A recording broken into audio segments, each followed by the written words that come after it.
1,00,000 మంది శివభక్తులతో కలిసి మహారుద్రాక్ష పూజలో పాల్గొనండి. వెంటనే కాల్ చేసి మీ పేరును నమోదు చేసుకోండి. నమస్కారం గురుగారు. శ్రీమాత్రే నమః. గురుగారు, ఆగస్టు 12 అలాగే ఆగస్టు 28 గ్రహణాలు మీరు చెప్పినటువంటి వీడియో చూసి చాలా మంది మళ్ళీ అడుగుతూ ఉన్నారు. అదే కాలసర్ప దోషంలో ఏవైనా ఈ గ్రహణాలు వచ్చాయండి అంటే ఆ ప్రభావం ఎలా ఉంటుంది? అది నిజమైతే గనక వేటిపైన ఎవరెవరిపైన ఆ ప్రభావం ఉంటుందో చెప్తారా? అలాగే జాగ్రత్తలు ఏం తీసుకోవాలి అసలు వీటికి అనే విషయం మాట్లాడుకో. శ్రీ గురుభ్యో నమః. శ్రీమాత్రే నమః. అచింత్య వ్యక్త రూపాయ నిర్గుణాయ గుణాత్మని సమస్త జగదాధారమూర్తయే బ్రహ్మణే నమః. శ్రీమాత్రే నమః. కాలసర్పదోషం అంటారు. కాలసర్పదోషం అంటే అర్థం ఏంటంటే రాహు కేతువుల నడుమ గ్రహాలన్నీ ఉంటే అది కాలసర్పదోషం.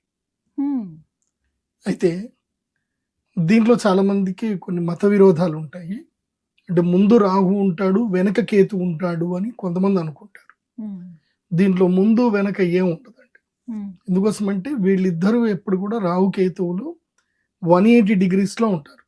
అంటే ఒక బ్యాంగిల్లో తీసుకుంటే ఇలా సగం, అంటే సగం ఎప్పుడు వీళ్ళిద్దరూ 180 degrees అపోజిట్ లోనే ఉంటారు. అంటే రాహు ఇలా వెళ్తుంటాడు, కేతు ఇలా వెళ్తాడు. దీంట్లో ఎవరు ముందు ఎవరు వెనక ఎట్లా అనుకుంటారు? ఎవరు తెలియదు కదా. ఇద్దరు 180 degrees లోనే వెళ్తా ఉంటారు.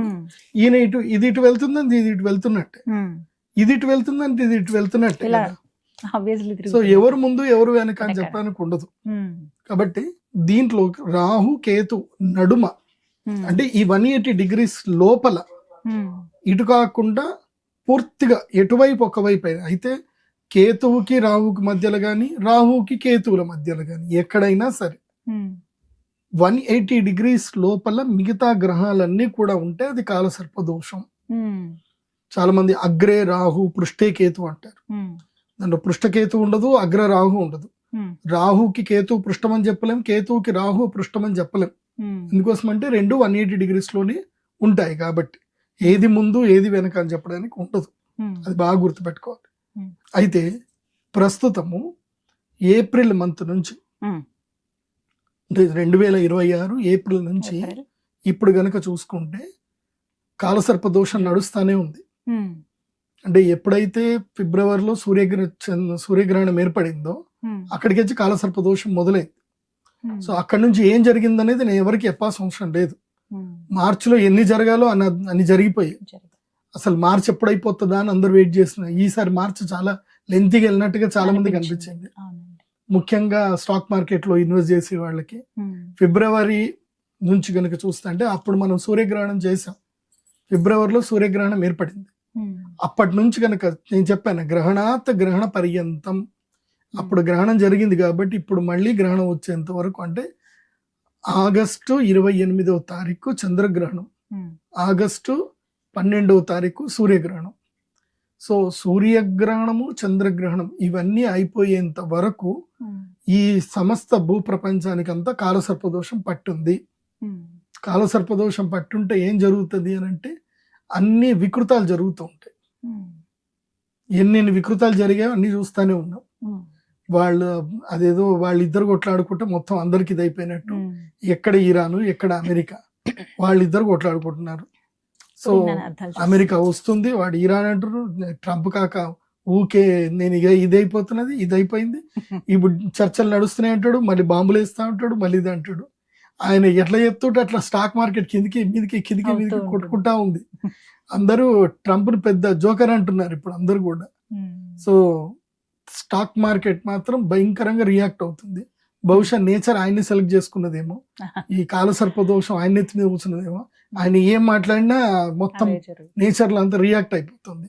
ఒకేసారి బ్యాంకింగ్ స్టాక్స్ అన్ని పడిపోతున్నాయి. అసలు బంగారం వెండి ఇంత దారుణంగా పడిపోవడం అనేది ఎప్పుడు జరగలే, ఊహలో కూడా జరగలే. కొంతమంది లక్షల కోట్ల రూపాయలు నష్టపోయారు. సో నేను అందుకే మొన్న ఇప్పుడు గ్రహణం అప్పుడు కూడా మళ్ళీ చెప్తున్నాను, ఇప్పుడు ఎవరు కూడా తొందరపడి బంగారం లోపల కానీ వెండిలో కానీ పెట్టుబడి పెట్టకండి. తొందరపడి పెట్టుబడి పెట్టకండి. ఒకవేళ పెడితే ఒక రేట్ కూడా చెప్పేస్తాను, ఆ రేట్లోనే పెట్టుకోండి. వెండి $52 కింది దిగినప్పుడు పెట్టండి.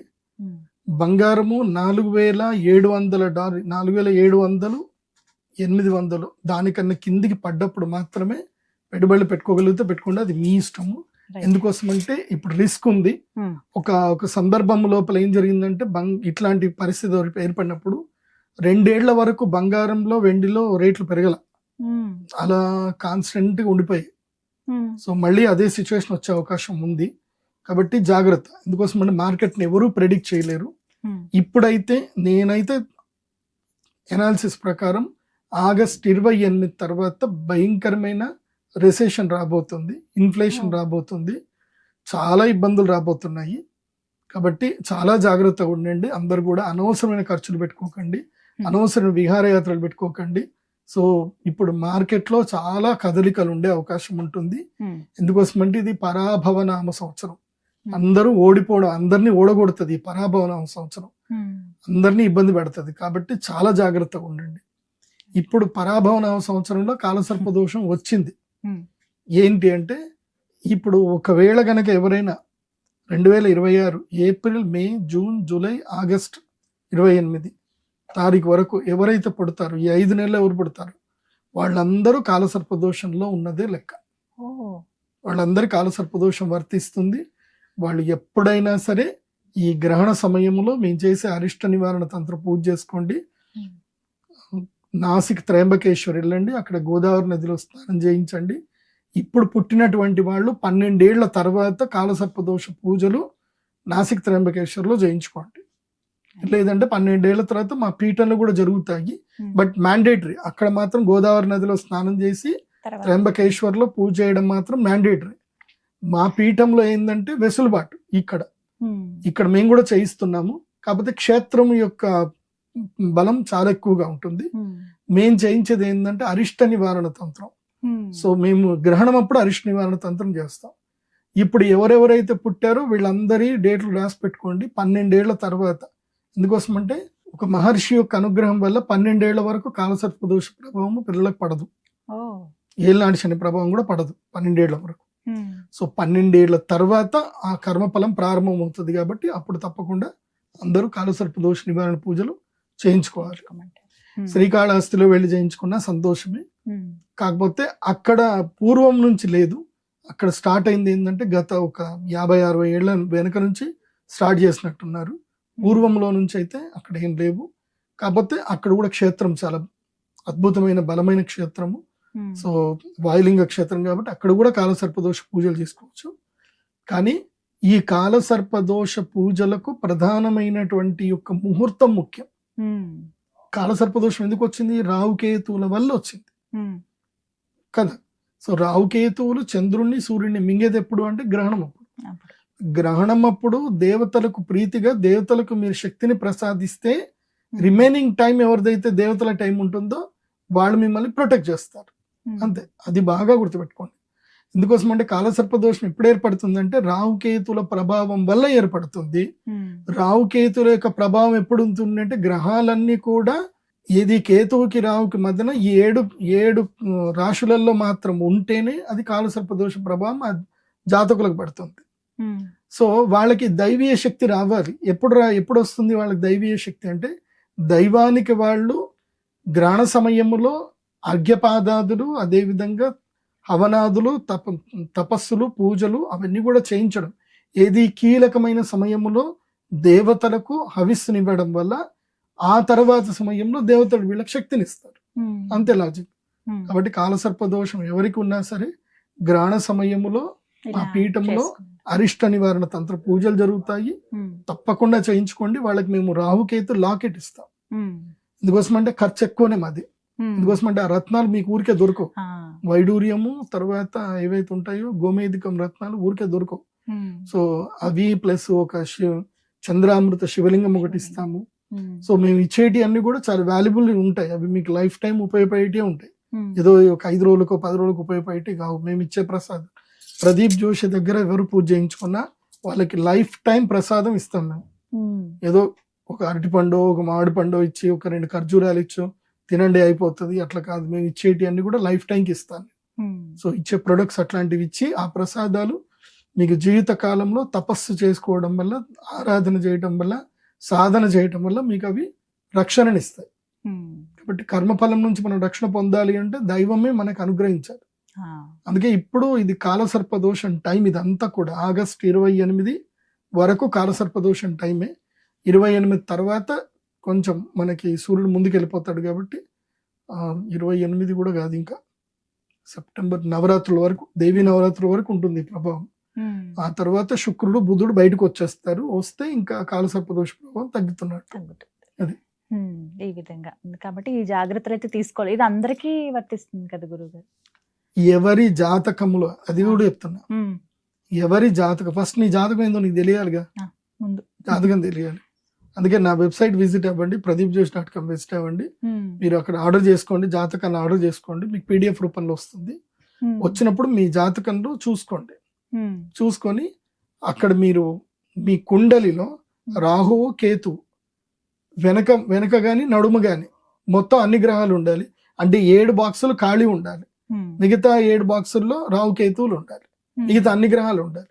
సో 7 బాక్సులు కనుక ఖాళీ ఉన్నాయి అనుకోండి, అంటే లగ్నం పనికిరాదు, లగ్నం వదిలేయాలి. ఉమ్, 7 బాక్సుల్లోనూ చంద్రుడితో సహా అన్ని గ్రహాలు కనుక ఉన్నాయనుకోండి, ఉమ్, మీరు కాలసర్పదోషంలో పుట్టినట్టే లెక్క. ఉమ్, లేదు మీకు అది అర్థం కాలేదనుకోండి, ఉమ్, ఎవరైనా అయ్యగారిని జ్యోతిష్య పండితుల్ని కన్సల్ట్ అవ్వండి. లేకపోతే సింపుల్ మొబైల్లో Gemini AI chat GPT open చేయండి, మీ కుండలి ఫోటో తీయండి, ఉమ్, నాకు కాలసర్పదోషం ఉందా అని అడిగితే అదే చెప్తుంది. వివరిస్తుంది. ఈ మధ్య చాట్ జీపీటీ జ్యోతిష్యం చెప్తుంది.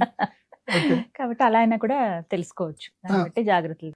కాబట్టి జ్యోతిష్యం చెప్పించుకునేది ఉంటే పర్ఫెక్ట్ ఆస్ట్రాలజర్, సర్టిఫైడ్, అన్ని బాగా తెలిసిన జ్యోతిష్యుడి దగ్గరికే వెళ్ళండి. ఉమ్, పంచాంగకర్తల దగ్గర కూడా వెళ్ళొచ్చు, వాళ్ళు జ్యోతిష్యులు, వాళ్ళు దైవజ్ఞులు, వాళ్ళ జ్ఞానం ఉంటుంది. ఉమ్, పంచాంగకర్తల దగ్గరికి వెళ్ళి చెప్పించుకోవచ్చు, వాళ్ళు మంచి జ్ఞానం ఉన్నటువంటి వాడు. ఎందుకోసం అంటే అందరికి నేను ఒక్కడే చెప్పలేను, అది నా స్వార్థం అంతే అవుతుంది. కదండి. అట్లా కాదు, నేను చెప్పేది ఎవరికి ఏంటంటే అందుబాటులో ఉన్నవారు నీకు అందుబాటులో ఉన్నటువంటి వాళ్ళు, అయ్యగారులు వేరు, పౌరోహితులు వేరు, జ్యోతిష్యులు వేరు, వాళ్ళ డిఫరెన్సియేషన్ చూసుకొని వెళ్ళి వాళ్ళని అడగండి. లేదంటే మిడిమిడి జ్ఞానంతో మీకు అనవసరంగా అవి ఇవి చెప్పి శాస్త్రం మీద అవమానాలు ఎదురవుతాయి. శాస్త్రం మీద చాలా మందికి ఉన్న గౌరవం పోతుంది. కాబట్టి మిడిమిడి జ్ఞానం ఉన్న వాళ్ళ దగ్గరికి వెళ్ళకండి. ఇది కాలసర్పదోష సమయమే. ఇప్పుడు ఎవ్వరికి పిల్లలు పుట్టినా నోట్ చేసుకోండి, తప్పకుండా జాతకం తీసి పెట్టుకోండి. ఈ 2026లో పుట్టినటువంటి పిల్లల జాతకాలు తప్పకుండా జ్యోతిష్యుడి దగ్గర చెప్పించుకోవాల్సిందే. ఎందుకోసమంటే ఈ డ్యూరేషన్ అంతా కాలసర్పదోష డ్యూరేషన్ లో పుట్టిన వాళ్ళు అవుతారు. అది చాలా చక్కగా వివరించారు గురుగారు. ధన్యవాదాలండి. శ్రీమాత్రే.